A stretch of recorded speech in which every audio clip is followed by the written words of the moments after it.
ರಾಮಮಂದಿರ ದೇಣಿಗೆ ಲೂಟಿ ಸಂಬಂಧಿಸಿದ ಚರ್ಚೆ ಪ್ರಧಾನಿ ನರೇಂದ್ರ ಮೋದಿ ಅವರ ಬಳಿಗೆ ತಲುಪಿದೆ. ಅವರೇಕೆ ಮೌನವಾಗಿದ್ದಾರೆ ಎಂಬ ಪ್ರಶ್ನೆಯನ್ನು ಎತ್ತಲಾಗ್ತಾ ಇದೆ. ರಾಮಮಂದಿರ ಪ್ರಕ್ರಿಯೆಯಲ್ಲಿ ಸಕ್ರಿಯವಾಗಿ ಭಾಗಿಯಾದ ಪ್ರಧಾನಿ ನರೇಂದ್ರ ಮೋದಿ ಅವರು ದೇಣಿಗೆ ಲೂಟಿಯಾದ ವಿಷಯದಲ್ಲಿ ಯಾಕೆ ಮಾತನಾಡುತ್ತಿಲ್ಲ ಎಂಬ ಪ್ರಶ್ನೆ ಎದ್ದಿದೆ. ಅಯೋಧ್ಯೆಯಲ್ಲಿ ಭೂಮಿ ಪೂಜೆ ಮಾಡಿದ್ದು ಪ್ರಧಾನಿ ನರೇಂದ್ರ ಮೋದಿ, ಉದ್ಘಾಟನೆ ಮಾಡಿದ್ದು ಪ್ರಧಾನಿ ನರೇಂದ್ರ ಮೋದಿ, ಪ್ರಾಣ ಪ್ರತಿಷ್ಠೆ ಮಾಡಿದ್ದು ಪ್ರಧಾನಿ ನರೇಂದ್ರ ಮೋದಿ, ಧ್ವಜಾರೋಹಣ ಮಾಡಿದ್ದು ಪ್ರಧಾನಿ ನರೇಂದ್ರ, ಟ್ರಸ್ಟ್ ರಚಿಸಿದ್ದು ಪ್ರಧಾನಿ ನರೇಂದ್ರ ಮೋದಿ, ಅದಕ್ಕೆ ಹುಡುಕಿ ಸದಸ್ಯರನ್ನ ನೇಮಿಸಿದ್ದು ಪ್ರಧಾನಿ ನರೇಂದ್ರ ಮೋದಿ, ಟ್ರಸ್ಟ್ ಅನ್ನ ಆರ್ಟಿಐನಿಂದ ಹೊರಗೆ ಇರಿಸಿದ್ದು ಪ್ರಧಾನಿ ನರೇಂದ್ರ ಮೋದಿ.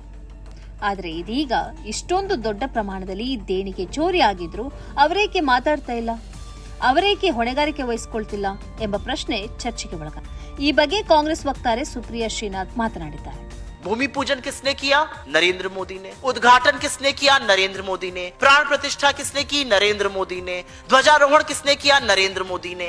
ट्रस्ट किसने बनाया? नरेंद्र मोदी ने। किसने उसमें चुन के सदस्य डाले? नरेंद्र मोदी ने।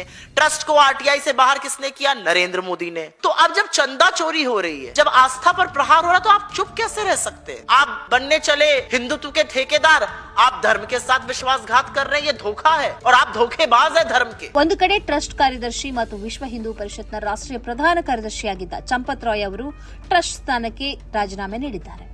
ಅವರನ್ನ ಎಸ್ಐಟಿ ವಿಚಾರಣೆ ನಡೆಸಿದೆ. ಇದು ವಿಶ್ವ ಹಿಂದೂ ಪರಿಷತ್ನ ವರ್ಚಸ್ಸಿಗೆ ಭಾರಿ ಹಾನಿ ಉಂಟು ಮಾಡಿದೆ. ಎಲ್ಲಿಯವರೆಗೆ ಅಂದ್ರೆ ಅವರನ್ನ ತನ್ನವರು ಎಂದು ಒಪ್ಪಿಕೊಳ್ಳುವುದಕ್ಕೆ ಇದೀಗ ವಿಶ್ವ ಹಿಂದೂ ಪರಿಷತ್ ನಿರಾಕರಿಸುತ್ತಿದೆ. ಅವರಿಂದ ಅಂತವರನ್ನ ಕಾಯ್ದುಕೊಳ್ತಾ ಇದೆ.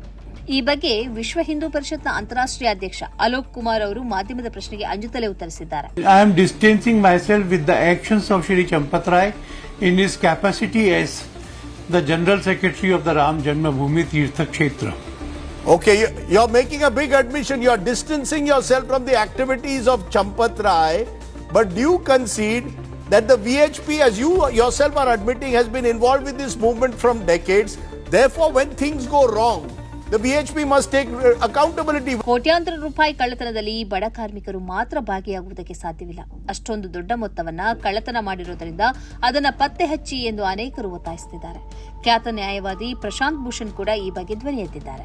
अयोध्या में जो चढ़ावे का पैसा चोरी किया गया, ये असंभव है कि सैकड़ों हजारों करोड़ रुपया उन छोटे छोटे लोगों ने चोरी कर लिया जिनको अरेस्ट किया गया है.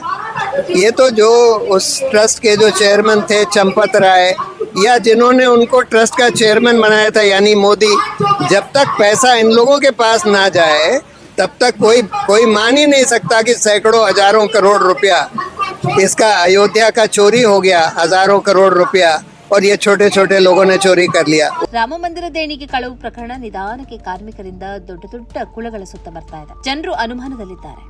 ದೊಡ್ಡವರು ಮತ್ತು ಧರ್ಮ ರಕ್ಷಣೆಯ ಬಗ್ಗೆ ಮಾತಾಡ್ತಾ ಇದ್ದವರೆಲ್ಲ ಹಣ ಲೂಟಿಯಲ್ಲಿ ಭಾಗಿಯಾಗಿದ್ದಾರೆ ಎಂಬುದನ್ನ ಕೇಳಿ ಜನರು ಆಘಾತಗೊಂಡಿದ್ದಾರೆ. ಧರ್ಮ, ದೇವರು ಇತ್ಯಾದಿಗಳೆಲ್ಲ ಇವರ ಪಾಲಿಗೆ ಹಣ ಮಾಡುವ ದಂಧೆ ಎಂಬ ಆಕ್ರೋಶದಲ್ಲಿದ್ದಾರೆ.